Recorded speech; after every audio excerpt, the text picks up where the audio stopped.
Hey everybody, welcome to Storm Talk. This is Wave 3 meteorologist Brian Good. It's going to be a quick version here today. I got a lot going on, so I won't be able to spend as much time as I normally would for a detailed blog. So I'm just going to break down the basics of what the situation is and how things are looking as it stands right now, considering the rain we've had today, and then talk a little bit about the plan, and then we'll kind of go from there. All right. First off, temperatures outside on the warm side. Certainly, we've got temperatures in the 60s in many areas. Hasn't rained really yet in southern Kentucky, so mid 70s and upper 70s can be found. Dew point, I wish I had that map in here, but the dew point map showing dew point temperatures well into the 60s way to the north. So we've got moisture certainly at play over a good chunk of our 29 counties. The visible satellite from space shows again how they're just now clouding over across southern Kentucky, and that's why they're just now beginning to see the effects here of that band of showers and storms, part of an MCS, a mesoscale convective system that came through this morning. That was on schedule, only about an hour, maybe later than what the models indicated the past few days. It would move through here on Thursday morning, but it pretty much materialized exactly as planned. Did produce a few warnings as it approached initially, but overall it was just strong winds and a lot of lightning with that as it passed through. You see a lot of stratiform clouds now across the back side of this, stratiform rain that we're having. Pretty light rain overall. It won't last long, and it should begin to fall apart fast, too, the further away this arcing area of thunderstorms gets away from Kentuckiana. What we're watching for as we look to the west is the ability to heat up again and become unstable. And right now, looking at this, we've got thunderstorms now that have blown up here in Illinois. You can see them just blossom right here in Missouri, waiting to see activity blow up here near Memphis here shortly. There is a patch of clearing that has developed in West Kentucky that is working its way to the east, and that is going to allow some sunshine to break through.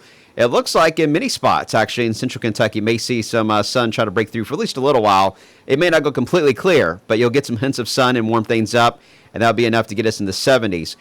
The way it's looking, though, is we've got the moisture now moving into the area, but we really don't have a whole lot of the wind shear that we're going to need to, as I'm talking, by the way, just FYI, they just extended the flood watch, just came across flood watch now for Louisville, pretty much all the way down into Grayson County in all of Indiana, including down the flood watch all the way through Friday at 10 a.m. Okay, just FYI on that, just came down the wire here. Anyway, we do have the ability to heat things up, but we don't have the wind shear here locally. That's still found back here to the west. So we're going to have to wait and see what happens when the winds interact with whatever moisture we have over here. I don't think we're going to see a lot of heating in this area, but maybe just enough to raise eyebrows and a concern that we could see some strong wind gusts and maybe an isolated brief tornado. But at this point, I don't see anything major taking place here for tonight. But it does bear watching because, again, it all happens to be a situation we're going to watch this hour by hour as it continues to evolve. On the radar, this kind of explains the situation a little bit better. You see the MCS that came through here. It did produce the band of rain and wind and thunderstorms. And notice these storms are actually moving back to the east. So areas that had a chance to dry out are about to get wet again with more thunderstorms. And the models actually have a good handle on that. I'll show it to you in here in a second. But it's a band that's going to connect here from Illinois right into Kentucky. And it'll be a solid band of thunderstorms that'll push to the north and east as with the next few hours. What we're waiting for our area tonight is not really what's happening. Hold on, let me back the radar up just a second. What's not happening in Missouri? This is not really a factor for us. What's going to be a factor for us is whatever develops here. And right now they've had some light rain this morning. They'll see it's already beginning to break up. Some sun is trying to break through, but depending on what evolves here tonight, you see here's the actual cold front back to the west. But whatever develops here tonight will organize and race in our direction and to the evening hours. And we're just going to just monitor it and keep you updated and see how things play out in Arkansas and Missouri later on. But that's the area to watch for what will happen here later on. As far as the models, it does show this afternoon. It shows that band of arcing that I talked about. It pushes through here with showers and storms, maybe a little bit too slow with moving this through. I think it's going to happen faster than that, but there will be a band of showers and storms that will move through. We're not expecting severe with that.